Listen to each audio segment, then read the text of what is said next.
Hello everyone, my name is Shanu Kumar. इस lecture में हम लोग क्या देखेंगे? Gravitational force between different bodies. जैसे मान लो अर्थ और सन के बीच में ग्रेविटेशनल फोर्स कितना लगता है, जिसके कारण क्या होता है, अर्थ जो सन के अराउंड रिवॉल्व करता है। या फिर मून और अर्थ के बीच में कितना ग्रेविटेशनल फोर्स लगता है, ठीक है। और डिफरेंट बॉडीज के बीच में कितना ग्रेविटेशनल फोर्स लगता है, वो हम लोग एक एक करके देखेंगे। तो देखो, पहला एग्जाम्पल क्या है, between the sun and the earth. अब देखो, कुछ कुछ डेटा है वो जो तुम्हें याद रखना है, ठीक है। जैसे क्या, पहला डेटा क्या है, मास ऑफ अर्थ। ये तुम्हें याद रहना चाहिए, 6 × 10⁻24 kg, ठीक है। 6 × 10⁻24 kg अप्रॉक्स होता है, ये तुम्हें याद रखना है, ठीक है। मास ऑफ सन ये गिवन होगा, ठीक है। बहुत एक्सेप्शन कैसे कि ये ना दिया रहे, 2 × 10⁻30 kg। डिस्टेंस बिटवीन, अब देखो फोर्स मुझे कैलकुलेट करना है, ग्रेविटेशनल फोर्स, तो उसका फॉर्मूला क्या होता है, G(m1 m2 / r²). तो G तो अपने को पता है 6.67 × 10⁻11 newton metre square upon kilogram square. लेकिन अपने को जो m1 m2 है वो भी तो पता होना चाहिए। तो m1 m2 क्या है, मास ऑफ सन को m1 मान लो, मास ऑफ अर्थ को m2 मान लो। तो ये दिया हुआ है 2 × 10⁻30 kg, 6 × 10⁻24 kg। और दोनों के बीच में डिस्टेंस r जो होता है वो कितना है, 1.5 × 10⁻11। सोच लो, 10⁻11 मीटर, इतना ज़्यादा डिस्टेंस है अर्थ और सन के बीच में। तो ग्रेविटेशनल फोर्स का formula G universal gravitational constant into mass of sun into mass of earth upon दोनों के बीच में डिस्टेंस का होल स्क्वायर। तो G का वैल्यू लिख दिए, मास ऑफ सन, मास ऑफ अर्थ और दोनों के बीच में डिस्टेंस का क्या लिख दिए, स्क्वायर लिख दिए। अब अच्छी बात है कि केजी और मीटर में दिया हुआ है। अगर मान लो कोई अलग मास रहता, अलग यूनिट रहता, तो अपने को क्या करना पड़ता है, कन्वर्ट करना पड़ता है SI यूनिट में। अब देखो, इसको सॉल्व करने का तरीका क्या है कि इसका आंसर तो आ जाएगा 3.6 × 10⁻22 न्यूटन। समझ में आ रहा है, 3.6 इंटू, या फिर मान लो 36 × 10⁻21 न्यूटन, या फिर 3.6 × 10⁻22 न्यूटन। कितना बड़ा फोर्स है, समझ लो। तभी तो वो कितना दूर है सन, इसलिए तो उसको लॉन्ग रेंज फोर्स बोलते हैं। अब देखो, ये फोर्स बहुत ज़्यादा है, 10⁻22 है, मतलब समझ लो 10 पे कितना जीरो है, तब जाकर ये फोर्स आ रहा है। अब देखो उसका कैलकुलेशन कैसे करेंगे, तो देखो पहले तो अपने को क्या करना है, पावर को कैलकुलेट कर लेना है। जैसे 10⁻⁻ कितना है, यहाँ 30 है, ये 24 है, तो ये कितना हो जाएगा 54, और ये -11, तो 54 - 11 कर देंगे। नीचे क्या है, 1.5 × 1.5 और 10⁻11 का होल स्क्वायर कितना, 10⁻11 × 2, तो 10⁻22 हो गया। तो 10⁻22 ऊपर जाएगा क्या हो जाएगा, माइनस हो जाएगा, ठीक है। तो बेसिकली 10⁻54 - 11 - 22, और यहाँ 1.5 × 1.5 आएगा ये, ठीक है। तो 6 × 2 12 × 6.67 कैलकुलेट कर लेंगे, और 1.5 × 1.5 आएगा। तो ये डेसिमल से तो डेसिमल ख़त्म हो जाएगा, 1.5 दो बार आएगा, तो इसको फिर जो 15 कितना आ जाएगा, 225, उससे इसको डिवाइड करेंगे तो ये रिजल्ट आ जाएगा, ठीक है। तो मतलब ऐसा कैलकुलेशन जनरली आता नहीं है, मैं बता रहा हूँ, अगर करना हो तो कैसे करना है, ठीक है। तो ये रिजल्ट आ जाएगा, चाहो तो कैलकुलेटर से करके चेक कर सकते हो। नेक्स्ट एग्जाम्पल देखते हैं। अब देखो, gravitational force between the moon and the अर्थ। तो मास ऑफ मून याद रखने की रिक्वायरमेंट नहीं है, 7.4 × 10⁻22 kg mm mass of moon. Earth तो वही आएगा। Distance between moon and earth, मतलब चांद और पृथ्वी के बीच का distance, 3.8 × 10⁸ metre. Distance gravitational force between moon and earth, तो क्या आ जाएगा, force into G into mass of earth into mass of moon upon दोनों के बीच का डिस्टेंस का होल स्क्वायर। तो G का वैल्यू रख दिया, universal gravitational constant. Mass of अर्थ रख दिया यहाँ से me 6 × 10⁻24, मास ऑफ मून रख दिया 7.4 × 10⁻22 kg, और डिवाइड किससे कर दिया, दोनों के बीच का डिस्टेंस दिया हुआ 3.8 × 10⁸ का होल स्क्वायर। वही पावर को सेपरेट कर लो, फिर जो बचता है टर्म उससे डेसिमल हटा करके कट कुट करके कितना आ जाएगा, 2.05 × 10⁻20 न्यूटन।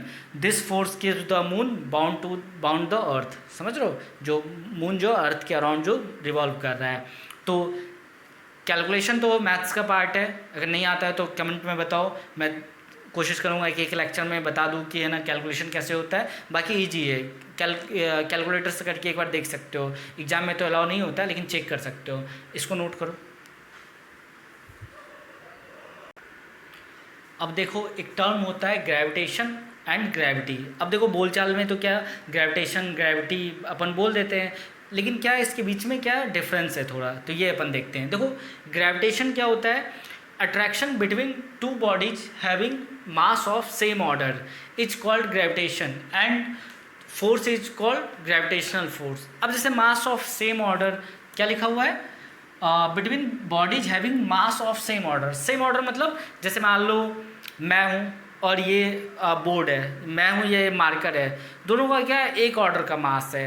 अब इतना मास का डिफरेंस मतलब अलग ऑर्डर का मास होना मतलब 10⁻20 30 इस ऑर्डर का मास जब डिफरेंस हो। अभी तो कितना है, जैसे मान लो मैं 65 हूँ, ये बोर्ड है 5 kg, या फिर मेरे और एलिफेंट के बीच में मान लो मैं एलिफेंट है 1 टन 1000 kg, मैं हूँ 60 kg 65 kg, जैसे मान लो मेरा और एक बिल्डिंग का, तो क्या एक सेम ऑर्डर का मास हो जाता है। जैसे एक छोटा मोटा माउंटेन ही मान लो या हिल मान लो, तो क्या होता है सेम ऑर्डर का मास हो गया, वो डिफरेंट ऑर्डर का मास नहीं हुआ। डिफरेंट ऑर्डर का मास मतलब एक पूरा प्लैनेट मान लो और एक मार्कर मान लो या फिर मैं मान लूँ, ठीक है, अपने आप को, तो दोनों क्या अलग अलग ऑर्डर है। जब 10⁻20 30 का डिफरेंस आ जाए मास में, तो देखो जब सेम ऑर्डर का मास होता है तो दोनों के बीच में जो फोर्स लगता है उसको क्या कहते हैं, gravitation, and the force is called gravitational force.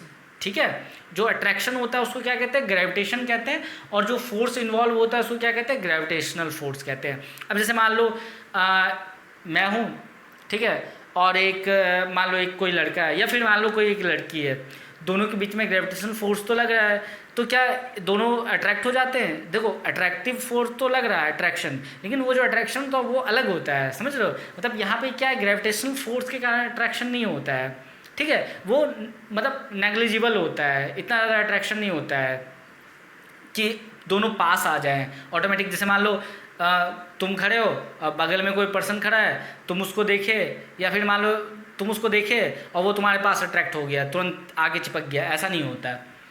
Forces involve are very small and the attracting bodies do not move towards each other. मतलब अट्रैक्ट तो कर रहे हैं लेकिन क्या हुआ, एक दूसरे के पास नहीं जाते हैं, मूव नहीं करते ऑटोमेटिक, ठीक है, अपने से कर जाए बात अलग है, ऑटोमेटिक मूव नहीं करते हैं, ठीक है। ग्रेविटी क्या होता है, attraction between a planet earth and a body. जैसे प्लैनेट और कोई भी बॉडी ले लो, फैन ले लो, मैं ले लूँ, तुम ले लो, बोर्ड ले लो, बिल्डिंग ले लो, कुछ भी, ठीक है, body having masses of widely different order. Widely different order मतलब 10⁻20 30 का मास में ऑर्डर होना चाहिए, इज कॉल्ड ग्रेविटी। जैसे मान लो इस मार्कर का मास ग्राम में मान लो 1 kg है, ठीक है, 1 kg तो नहीं होगा। अब मास ऑफ अर्थ कितना होता है, 6 × 10⁻24 kg, तो बहुत ज़्यादा मास का डिफरेंस हो गया। And the force is called force of gravity, ठीक है, जो masses of widely different order is called gravity and the force is called force of gravity. इसको क्या कहते हैं, फोर्स ऑफ ग्रेविटी कहते हैं, ठीक है। Forces involve are very large. तो फोर्स क्या होता है, अभी बताया था ना इससे पहले, मून और अर्थ के बीच में, ठीक है, अर्थ और सन के बीच में।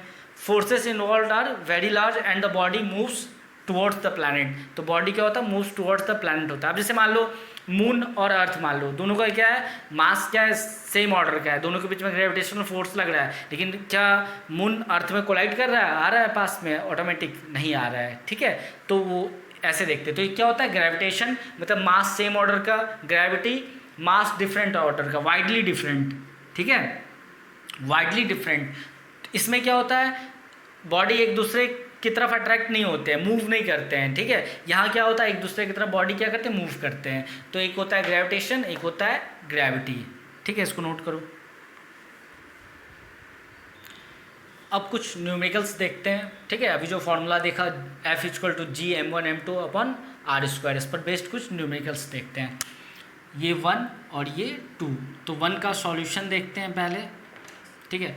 Calculate the gravitational force between a 10 kg ball and a 20 kg ball. तो m1 कितना मान लो, 10 kg, m2 कितना मान लो, 20 kg, placed at a separation of 5 metre. मतलब दोनों के बीच में, जैसे मान लो एक ये बॉल है 2, ठीक है, 10 kg 20 kg और दोनों के बीच में सेपरेशन कितना है 5 मीटर। तो दोनों के बीच में जो फोर्स लगेगा, ठीक है, ग्रेविटेशन फोर्स, ये अपने को कैलकुलेट करना है। सेपरेशन आर कितना है 5 मीटर। तो देखो अपना फॉर्मूला क्या होता है, gravitation universal law of gravitation से जो आया था F equal to G m1m2/r², ये आता है फॉर्मूला। तो G की जगह कितना लिख दे 6.67 into 10⁻⁻11 newton metre square upon kilogram square लिखने की जरूरत नहीं है। क्यों, अपने को पता है फोर्स की यूनिट लास्ट में क्या आनी है, न्यूटन। m1 कितना लिख लो 10 kg, m2 कितना लिख लो 20, और डिस्टेंस कितना है दोनों के बीच में 5 मीटर। तो 5 का स्क्वायर लिख लेते हैं, 5 का स्क्वायर, ये हो गया। अब इसको सॉल्व कर लेते हैं, देखते हैं सॉल्व करते हैं। तो देखो 6.67 इंटू 10⁻⁻11 इंटू ये आ जाएगा 200, ठीक है, डिवाइडेड बाय 25, यही आएगा 200 डिवाइड बाई 25। तो यहाँ देखो 5 5 जा 25, 5 4 जा 20, 5 8, ठीक है, इतना आएगा। तो इसको सॉल्व करो तो 8 इंटू 6.67, 8 इंटू 6.67 इंटू 10⁻⁻11, जब इसको सॉल्व करोगे तो ये आ जाएगा 5.33 इंटू 10⁻⁻11 न्यूटन, ठीक है, यही आ रहा है ना, सॉरी 5 10⁻⁻10 न्यूटन, ये क्या आ जाएगा आंसर। अब बताओ दोनों के बीच में जो दो बॉल हैं, ये जो बॉल है 10 kg और 20 kg, ठीक है, जैसे दो बॉल है 20 kg, क्या दोनों के बीच में फोर्स कितना लग रहा है, देखो 10⁻⁻10 न्यूटन, समझ रहे हो, 10⁻⁻ माइनस है, नेगेटिव है, पॉजिटिव नहीं है, मतलब ये डिवाइड हो रहा है 10⁻+10 से। 5.33 को डिवाइड कर दो 10⁻+10 से, तो बहुत ज़्यादा कम फोर्स हो जाता है। इसलिए ये दोनों बॉल आपस में क्या होता है, पास फोर्स तो लग रहा है लेकिन दोनों एक दूसरे की तरफ अट्रैक्ट नहीं होते, जाते नहीं हैं, ठीक है, इसको नोट कर लो। फिर सेकंड क्वेश्चन देखते हैं। अब देखो पहला क्वेश्चन तो कर लिया था, second question, 2 person weighing 50 kg and 60 kg, 2 person मान लो, एक का मास 50 kg, दूसरे का mass 60 kg, are seated across a table, ठीक है, if they are 1 metre apart, दोनों के बीच में बैठा हुआ है, मान लो यहाँ मैंने खड़ा रखा है, दोनों के बीच में डिस्टेंस कितना है 1 metre apart, find the gravitational force between them. तो दोनों के बीच में जो फोर्स लगेगा, दोनों के बीच में इक्वल फोर्स लगेगा और ग्रेविटेशन फोर्स लगेगा, उसकी वैल्यू अपने को कैलकुलेट करनी है। तो m1 मान लिया कितना 50 kg, m2 कितना 60 kg गिवन है, r कितना, दोनों के बीच में डिस्टेंस कितना दिया हुआ है 1 मीटर अपार्ट।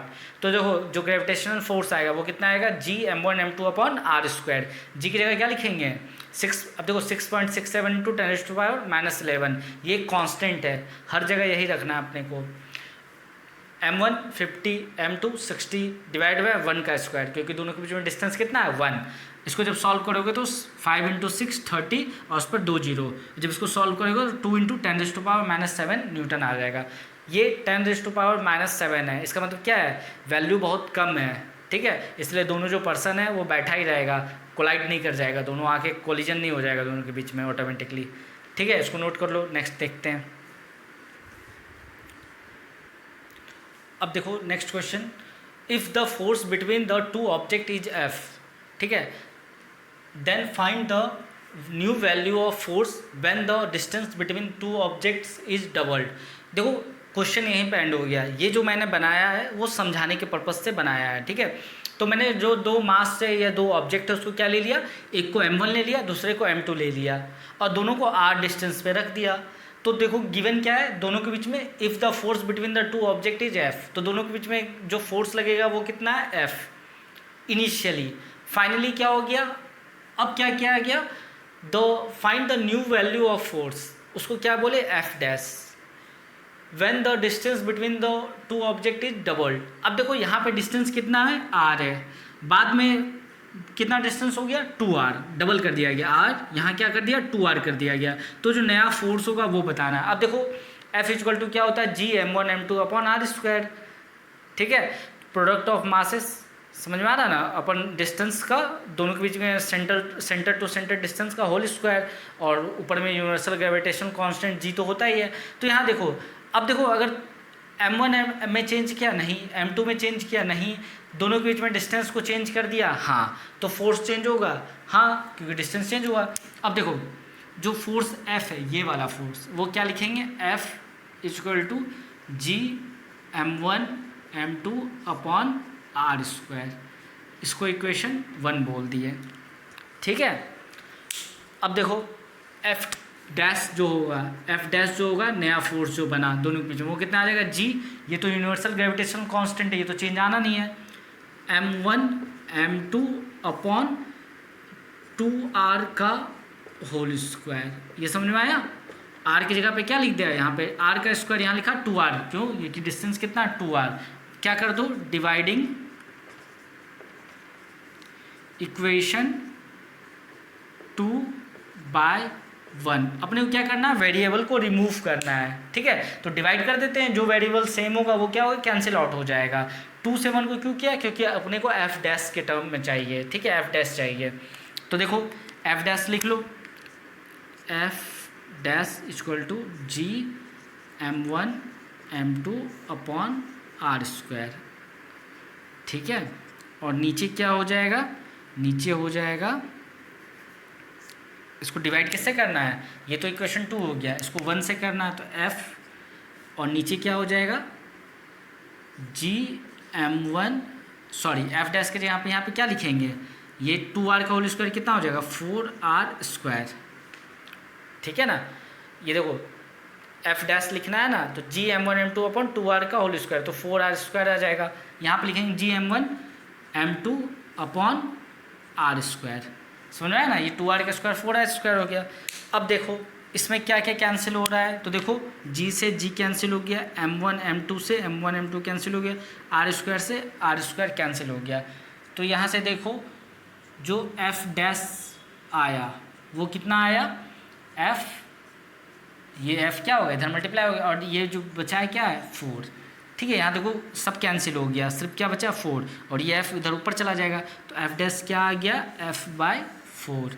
इसका मतलब क्या हुआ, जो नया फोर्स हुआ वो ज़्यादा हुआ या कम हो गया, वो 4 टाइम्स क्या हो गया, कम हो गया। इन्वर्सली स्क्वायर होता है ना, इन्वर्स, ठीक है। तो यहाँ पे क्या हो गया, 4 टाइम्स फोर्स क्या हो गया, कम, मतलब डिस्टेंस इंक्रीज करने से फोर्स क्या हो जाता है, कम। मास को इंक्रीज करोगे फोर्स इन्वर्सली प्रोपोर्शनल होता है, इसलिए, ठीक है। इसको नोट कर लो, फिर और देखते हैं। अब इस प्रॉब्लम में देखो, force between 2 masses is 5 Newton. बस ये क्वेश्चन दिया हुआ है, ये सब मैंने बाद में ड्रॉ किया है, ठीक है, समझाने के पर्पज से।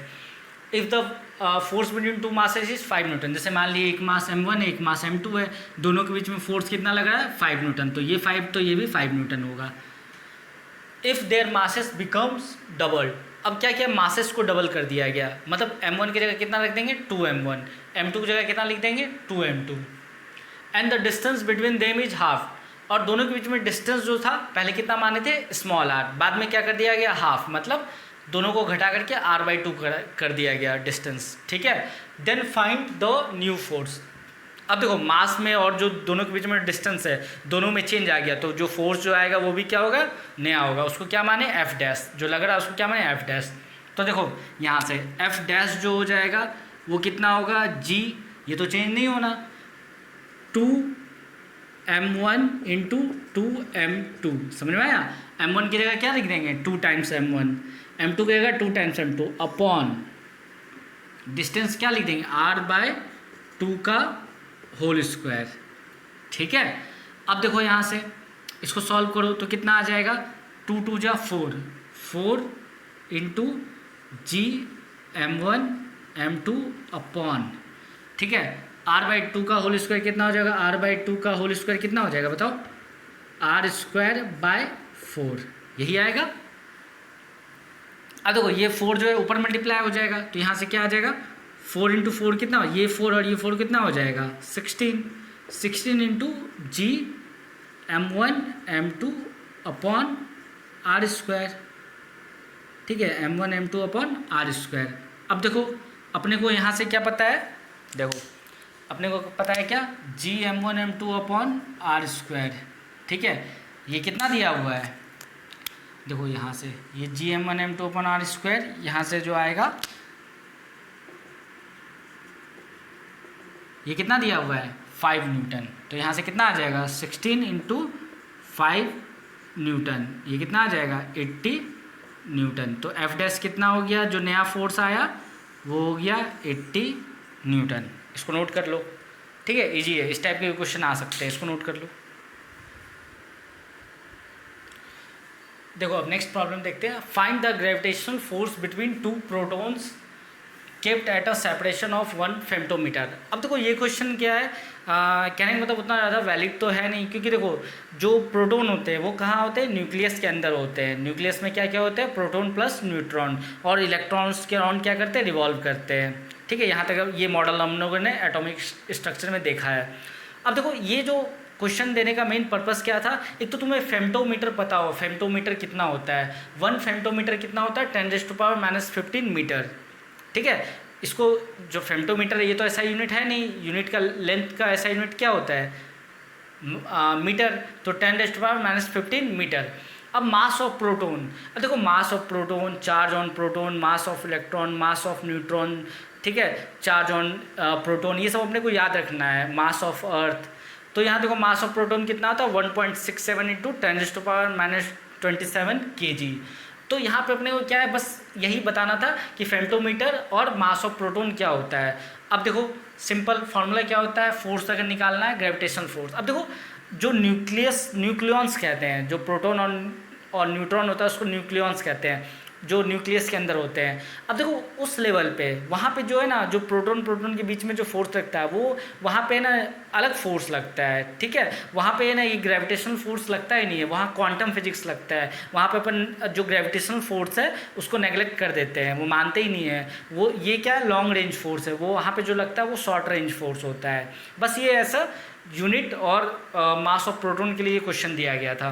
तो देखो कैपिटल जी की जगह यूनिवर्सल ग्रेविटेशन कांस्टेंट की जगह लिख दो 6.67 × 10⁻⁻11, और मास ऑफ प्रोटॉन की जगह 1.67 × 10⁻27 वापस वही लिख दो, और डिवाइड कर दो 1 फेम्टोमीटर को मीटर में चेंज करके 10⁻⁻15 मीटर का होल स्क्वायर। जब इसको सॉल्व करोगे तो अप्रॉक्स रिजल्ट क्या आ जाएगा 1.86 × 10⁻24 न्यूटन। देख लो 10⁻24 न्यूटन, 34 न्यूटन, बहुत ज़्यादा कम है।